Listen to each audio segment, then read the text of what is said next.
Hello everyone, how are you doing today? We've got some more juicy information as it pertains to Throne and Liberty. This information comes in the second portion of an article that was published a couple of weeks ago, where producer John Kong An, John Gok, hope I'm not butchering his name, addresses the community on all the massive changes that they're implementing going forward, most of which are based on player feedback.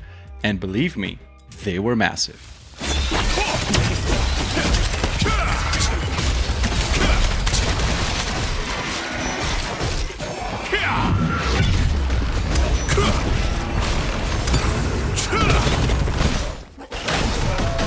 Actually, I believe Kanon did a fantastic video which meticulously covered the first part of this article. It even received the rare and sought after Asmongold Reacts seal of approval.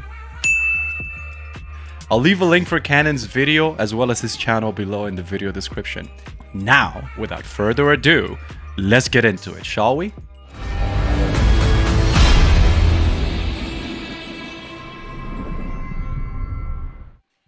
In the first portion of the letter, producer An expresses his gratitude to those players that were involved in the tests they've conducted, as well as everyone that gave constructive feedback to make the game better. Given that at the moment, the North American technical test is in full swing and will be, I believe, till October 3rd, I have no doubt that NCSoft will continue to receive valid criticism and feedback from these players. And if they remain receptive, like they have been so far, I hope they later utilize this feedback to implement positive changes into the game before its release. The producer goes on to tease the player base by hinting at some of the changes coming, such as new areas, new types of content, as well as never-before-seen bosses and monsters they didn't have a chance to show us at the Korean beta tests. Bosses and mechanics. Alright, why don't we start with Malachar, the Eye of Death. According to the article, Junobot, the god of destruction, willingly gives one of his eyes to the archdemon in exchange for forbidden knowledge. It is said that the archdemon then transformed this eye into a hideous monstrosity known as Malachar, a creature of darkness that watches over the deaths of adventurers in the enchanted wastes. It goes on to say the Eye of Death is an interdimensional being, often summoning its own alter ego in other dimensions. If you do not intercept the energy beams that these alter ego shoots at players, his power will be too much for you to handle, essentially overwhelming you and killing you and your group. Nobody move! Nobody move! Does anybody see it? This is awesome.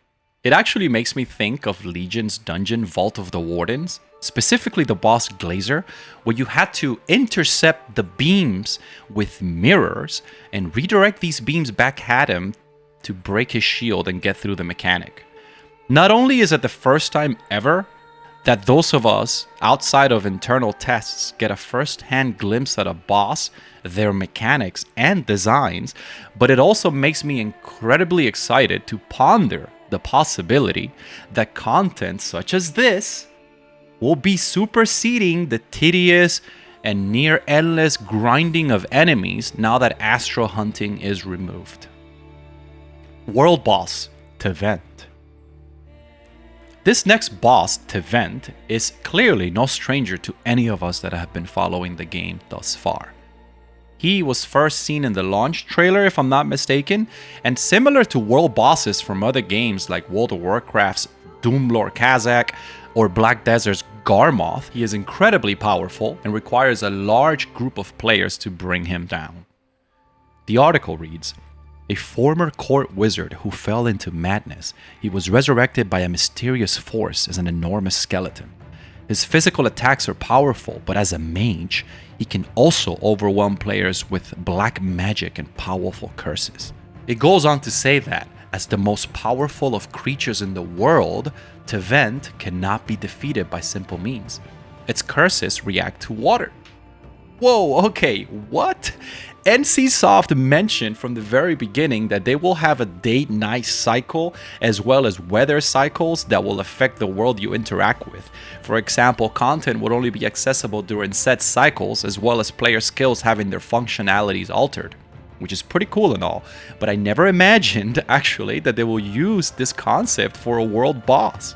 This innovative system of dynamic changes in the world that affect the way players interact with said world is exactly, in my opinion, what the MMO industry needs right now. It goes on to say that the boss's lair is surrounded by a circular moat of water, which is used to cleanse the curse debuff. On rainy days, the moat's water level rises, making it easier to deal with this mechanic. New and forbidden areas. In this section, we get to read about some current and never-before scenes. The first one is the Valley of Orcs. Steparu has a great exploration video on Castleton, where the Valley of Orcs can be found. I will leave a link to that video below so you can check it out for yourself. The second zone is the Greyclaw Forest.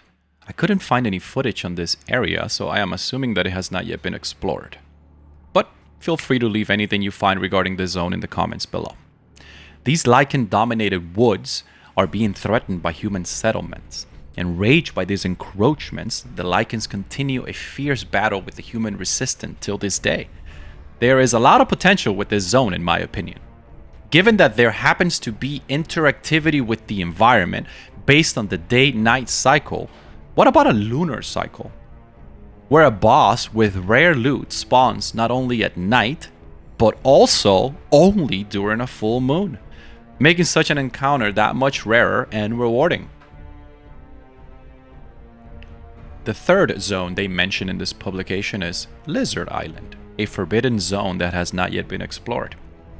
A volcanic island off the coast of Stoneguard, home to a tribe of lizards who roam freely and wreck any ships passing by.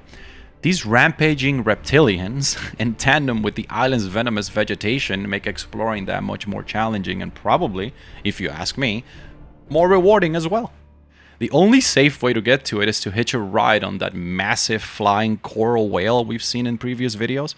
Exciting stuff. Instance dungeons. Last but certainly not least, with Astral hunting being removed from Throne and Liberty, it leaves a large portion of content that the feature covered up for redesign. And I, like many of us, couldn't be happier. The game developers told us last time, as a result of removing Astral hunting, they will not only add more content to make up for this system being removed, but also diversify these additions to cover larger player interest areas, since not everyone enjoys the same type of linear progression. The article reads, "One of the most important aspects of Throne and Liberty's growth has been diversity. We've balanced our content so that players of all types can find something to challenge them. We've already announced large-scale content like the adventure and exploration quest logs, personalized stage dungeon, Tower of Tidal, for those of you who prefer solo content, which by the way is similar to the Fate Spire Tower in Lost Ark, where you just continue to progress every single time you defeat a floor. It's similar to that. As well as siege and world bosses for those who love massive community and collaborative play. Today, we're excited to announce Party Instance Dungeons, which are optimized for 6-player parties. Looking at all of this information with an objective lens, it looks incredibly promising, to be honest. They've not only addressed the concerns the players expressed as it pertained to Astral hunting, but also expanded many different content areas to supplement for its removal. The producer tells the community that, "I am personally pouring my experience and know-how from creating instance dungeons for Blade and Soul." Now we can sit and argue whether that's a good or bad thing, but at the end of the day, I personally prefer to have an experienced dungeon designer than not. But I guess that's up for debate, I suppose. Do you have a bit of experience in that arena? If you consider failure experience. I consider experience. It goes on to break down the dungeon in 2 sections, the breach and the boss. The breach is simply everything that's non-boss combat. In essence, the trash of the instance or dungeon. The developer mentions that party instance dungeons are aimed at the fun of classic squad combat. You'll work together as a party to aggro, crowd control, and single target down your way forward. We're also balancing the density of the dungeon and the difficulty of the encounter so it doesn't become a meaningless time suck. Thank fucking God. I, for one, share in the opinion that clearing dungeon trash shouldn't be a mindless and excessive task to a bigger goal. In this case, the boss fights. It should be a small amount of mobs that require a coordinated plan of attack to defeat. In essence, a mini boss fight themselves. For example, stepping foot in a dungeon from Vanilla WoW or Aeon, where the mobs had to be crowd controlled and dealt with accordingly. Not the complete and arbitrary degeneracy that it's become, where people literally form mythic trash groups or bind on equip items. But I digress. It also says, each dungeon has a special gimmick that you can use to overcome it, like solving a puzzle rather than simply fighting your way through it.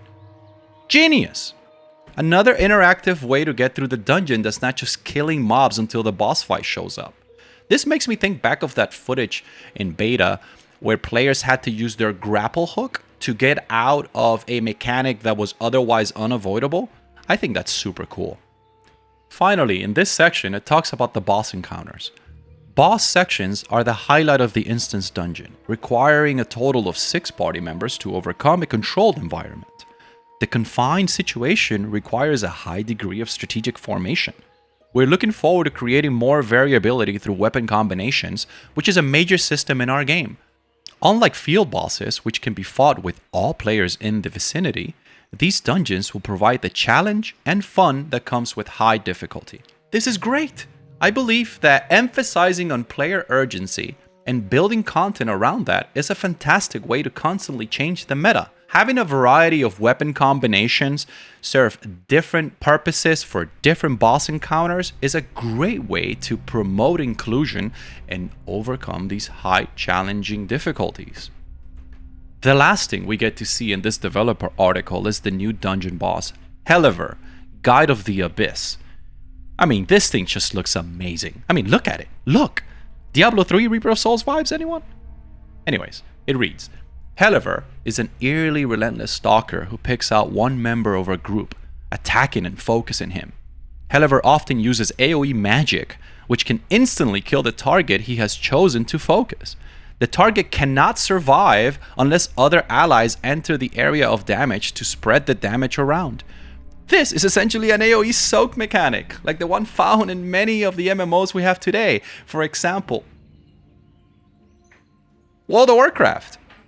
Quite frankly, I am relieved that they've not only chosen to innovate on many areas, but also utilize what already works in other games.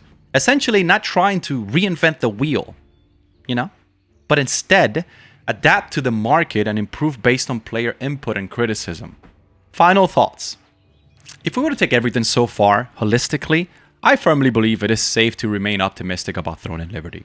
The developers so far have iterated on the feedback players and testers have contributed and have continued to inform us on what they're working on. So that two-way communication exists, so that's good. That's a good thing.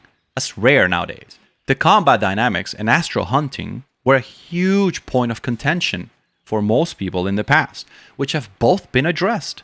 In dramatic fashion, might I add. So I think we need to continue to track the game's development progress and remain optimistic. Give constructive feedback to the developers and hope they continue to implement changes based on that feedback.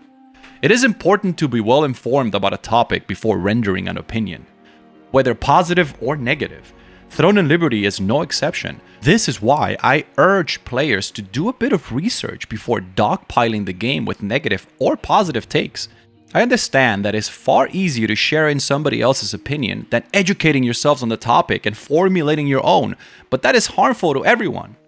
So please take your time to do your research before you go bandwagoning, spreading false information.